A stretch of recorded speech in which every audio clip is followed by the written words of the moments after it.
To the inhabitants of this makeshift village, they stand on hallowed ground.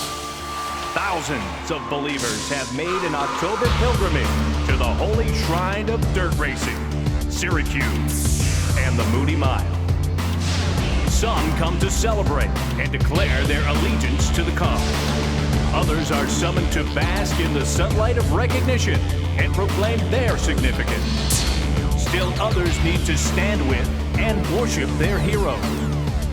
The chosen respond in kind, favoring their admirers with a kind word. It is a festival of faith. Until race day. Then, jaws tight, eyes narrow, throats parch. Today, faith must become a reality. This is the big one. It's the Eckerd 200. Next.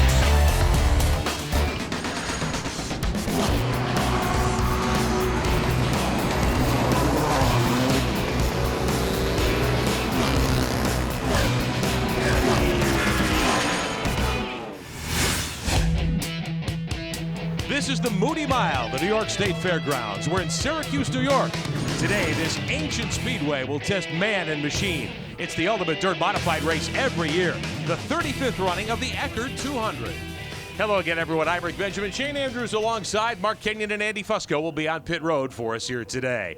Back in the early 1970s, a young short track promoter named Glenn Donnelly had a dream. He wanted to bring the dirt modifieds to this racetrack for the first ever Eckerd 200. He did so. He lost $7,000 in the bargain, but the dream lived on, and now this is the Super Bowl of this form of racing. This is the biggest event for the dirt modified drivers. You go through the pit area at any dirt motorsports sanctioned racetrack and ask the drivers what race you want to win. They will tell you the Eckerd 200. Only a few drivers have found fame and fortune by winning this race, but many drivers have left this racetrack heartbroken because they failed at winning this event. As tough as this race is to win, in recent years, one driver has emerged as the kingpin here. He's standing by with Mark Kenyon. Super Dirt Week.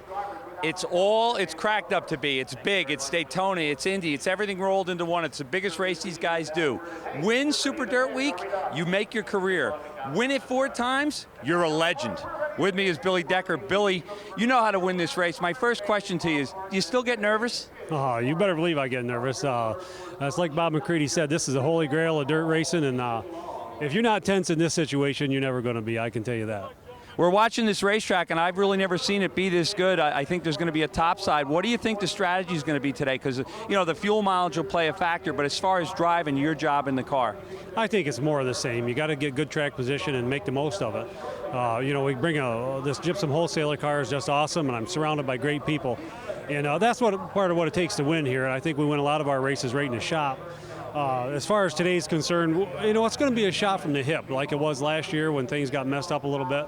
But I like my chances. Like I said, I'm surrounded by good people, and Scott's calling the shots from the pit side. And as you can see, we've been accustomed to doing a few unorthodox things now and again, like pit under green and stuff like that. And he makes the call. I have a ton of faith in him, and that's what it takes. Can you go 112, 113 laps? Because we see if the yellow comes out at 87, 88, somebody's going to try to make a run. Is that a strategy that if the yellow falls right, you'll try? Well, I think it's got to be in the mix of thoughts. You know, it just depends on when the yellow falls. A lot of it's relative to the speed of the racetrack too. I mean, it seems like we had one shorter day this year, but the speeds are really starting to take stride. Yesterday, you looked at the end of the race, and them 3 leaders, you know, when it come down to crunch time, them guys really stepped up the pace and knocked a second and a half off, and it was game on at that stage. And today could be more of the same. It's relative to how fast the track is going to be and what you feel you're doing to your race car as far as tearing off the right rear. Can you conserve a little fuel?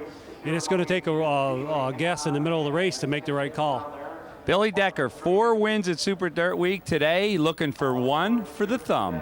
Well, Decker's the master of fuel mileage here. All 4 of those victories for the Gypsum Express team have come since 1998 for Decker. Andy Fusco also on pit road for us today with a great story, a father and son combination.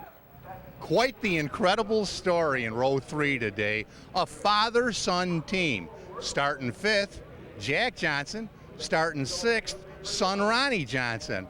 Now, Jack, just a year ago at this place, you announced your retirement from Syracuse, but like your boyhood hero, Muhammad Ali, here you're coming back again. You know, it's pretty hard to give a race like this up, Andy. You know, I really thought about not coming back, but after the year we had, and these guys really wanted to come back, and Frank Woods and Jerry Krug got together with Kevin Enders and bought a motor, and that was the deciding factor, and here we are. You've won this race twice before. What's it going to take to do it a third time? You got to be there when the checkered flag waves. You know, it's tire maintenance. Make sure you got plenty of gas at the end, and that's it, and just stay out of trouble. Now, Ronnie, you run Fridays and Saturdays with Dad, but this has got to be something different, real special. Yeah, this is a dream come true, Andy. I've been a Jack Johnson fan since the day I've been born. I know he's my father and everything, but if I could see him win this race today, I'd be happier than if I won it myself. Well, let's ask you that question. Real late in the race, the two of you are running first and second. You're first, he's second. Who would you rather see win? Well, if I'm first at that point, I want to see myself win, but to tell you the truth, that's 50-50 in my book. I'd be just as happy either way. Same question for you, Jack. Late in the race, first and second between you and your son, who would you rather see win? Well, you know, I really want to see Ronnie win this race. You know, I've won this race 2 times. These races are hard to come by to win these shows here. And, you know, naturally, if I'm running second, I want to see him win. But if I'm leading the race, I'm not going to pull over and let him go, that's for sure. Well, it's a family affair, but it kind of sounds like a family feud. Dick Tobias and Richie Tobias are the only father and son combination to win the Eckerd 200. Jack and Ronnie looking to become the second. Well, Jack Johnson, a great story, one of the great veterans of this series. Back to put this field under green at Syracuse. Rush Hour on Dirt is brought to you by Advance Auto Parts. We're ready in advance. Eckerd Pharmacy. You'll like what we do for you.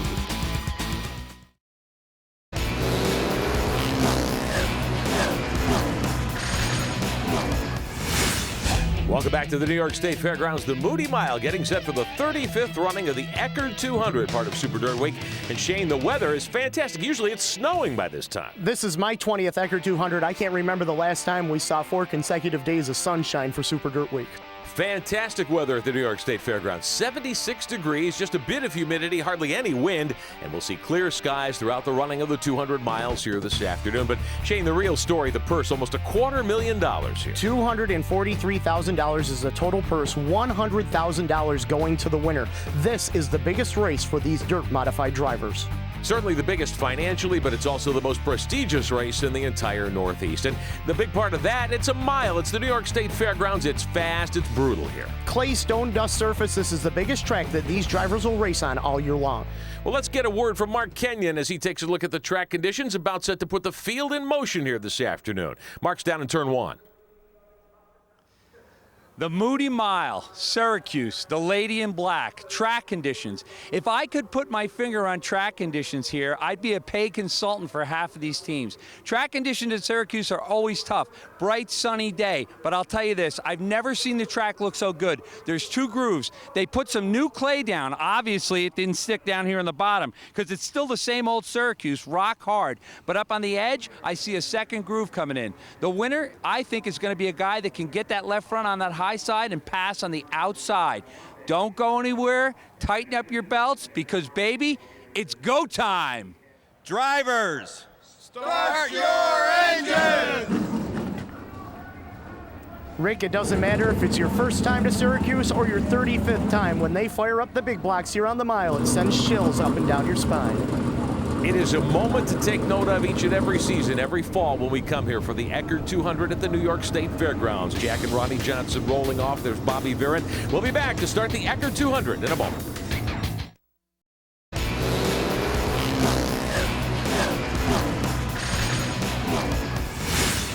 At the New York State Fairgrounds in Syracuse, New York, preparing for the start of the Eckerd 200 in front of the usual packed house here on a beautiful fall Sunday afternoon. Field of 46 modified cars and drivers. Tim Fuller will lead him to green in car number 19, and Pat Ward will start alongside in the Gypsum Express. Jimmy Phelps lines up third in the 98, and Jeff Trombley in car number 21. Row number 3, we find Jack Johnson and son Ronnie Johnson. He'll go away from the 6th spot. Row number 4, on the inside, Alan Johnson, 3-time winner, and 4-time winner Billy Decker in the 91. In the 5th row this afternoon as the field goes down pit road to learn the pit road speed, Bobby Barron in the 1. Danny Johnson, the doctor, who won another race here this weekend in the 27. Richie Tobias starts in the 6th row with Frank Cozy in car number 44. Brett Hearn in the number 20, 5-time Eckerd 200 winner, and David Hebert in the number 1 will be in row 7. Row number 8, Justin Hares in the 3 car, and the Hurricane Steve Payne in the number 7. Back to row number 9 here at Syracuse. Todd Burley in car number 62. Chad Brackman, who was such a strong runner in the 358 race, in car number 3. Kenny Brightbill from Sinking Springs, Pennsylvania, one of the great veterans, and J.R. Hefner will make up the 10th row. Row number 11, Matt Shepard in the number 44, and rookie Kenny Stafford in the number 60 car. Row 12, Jeff Hetzler out of Wildkill, New York, and Donnie Corellis in the number 21. Back to the 13th row, veteran Dale Plank in the 77 with Alton Palmer alongside in car number 76. Wayne Jelly in the 45. He's a Lebanon Valley regular, and Ridgefield, Connecticut's Eddie Marshall in the 98. Andy Bicchetti in the 4 car will start 29th. Next to him, Jimmy Horton in the number 42. Row 16, Tom Sears Jr. in the 83, and Vinny Vitale in the 56. Steve Halsizer has the 88 car alongside Rick Lawbox 5 in the 17th row. And back to the 18th row, Vic Coffey in the Sweeteners Plus car, and Gary Tompkins in car number 84. Martin Roy's number 90, and Jessica Zemkin making her first big block start on the mile back in row 19. Billy Dunn, a rookie in this race, and Ryan Godown in the 26 in row 20. Last couple of rows, Kenny Tremont in the 115. Keep your eye on him. Chad Phelps in the X. 22nd row, Brian McDonald's 151. Small block standout Pete McNell in the 42. Row number 23, Jeff Brownell Jr. in the 3 car, and Pat O'Brien in the 6 car will start 46. And we have seen drivers win this race from pretty deep in the field. Now, it'd be a tall order from back in 46th, but as the fans rise to cheer on their favorite drivers, it can be done here at Syracuse. Alan Johnson did it in 1989, just getting into the show through the non-qualifiers race. Couple of onboard looks for you. Billy Decker lines up in the 4th row in that Gypsum Express car number 91. He is a master here, going for his 5th win. The Dr. Danny Johnson in row number 5 in the 27. And he goes for the double here this week, Shane. He won the 358 modified race earlier this week. Tim Fuller carries one of our onboard cameras as well. He'll start from the pole in the JL Motorsports car number 19. He'll try to keep these guys back there all afternoon. Shane, it's a warm day. The sun shines. What will we see here this afternoon? We're going to see some fast speeds. This track has gotten faster each and every day that we have been here, but the drivers have to be aware of tire wear. They cannot use up those Hoosier tires too early. Tire wear, pit stops, always key issues here. Jimmy Phelps in the 98 starts 3rd. Tim Fuller is on the pole. Glad to have you with us for the Eckerd 200. Pat Ward on the outside of row number 1. Safety car dives for pit road, and we are right on. 1 car in the wall before we get to the green. David Hebert in the number 1 car, hitting the wall a ton up in corner number 4, Rick. Wow, what a shot. Wheel rolling free from the 1 car as Hebert piled into the concrete a ton. You know, you've got to think he might have had some help there coming out of turn 4. Not sure what happened. Everybody right there in a pack as they come off the turn. Anything can happen here at Syracuse, and it usually does. Take another look at what happened, and there's Hebert. He's got the wheels cranked hard left, and that car just would not turn. Once you get out of the groove, you're just along for the ride. Take a look here. He lined up alongside Brett Hearn in that blue number 20. Now, did Hearn get into him in the Nerf bars? Boy, it's hard to see if something broke in the front end or if they did make contact, and Hebert up against the wall. 2nd time in 3 years he has not made it out of turn number 4 for the start of the Eckerd 200. Canadian contender David Hebert with the dirt safety crew helping him across the racetrack. He's okay, has the helmet off, but you've got to figure he will not be able to restart in car number 1. And here comes Hearn now in that Wentworth construction car rolling down the backstretch. Looks like he's just shaking it down, making sure everything is okay. Maybe we'll get a look right here at the right side of the car. Doesn't look like there's any damage to the number 20. Doesn't appear that there was any contact. Now his team taking a look, saying everything's okay. And here's some of Hebert's team. They're getting into it a little bit here. This is a big race, heated discussion. Difference of opinion as to what happened in turn 4, Mark Canyon. 2 crews, Martin Roy, also a French-Canadian. The Hebert crew obviously communicating in their native tongue, but nobody is happy down here. I don't know what went on. We're going to try to get a word in here. Hebert's car, obviously, the wheel off, and it looks like he's done. The crew stands here, and the Hearn crew not unaccustomed to controversy. This is a big race. Everybody wants to win it. No surprise to see somebody pointing fingers at one another. David Hebert's race very short here at Syracuse. We'll be back.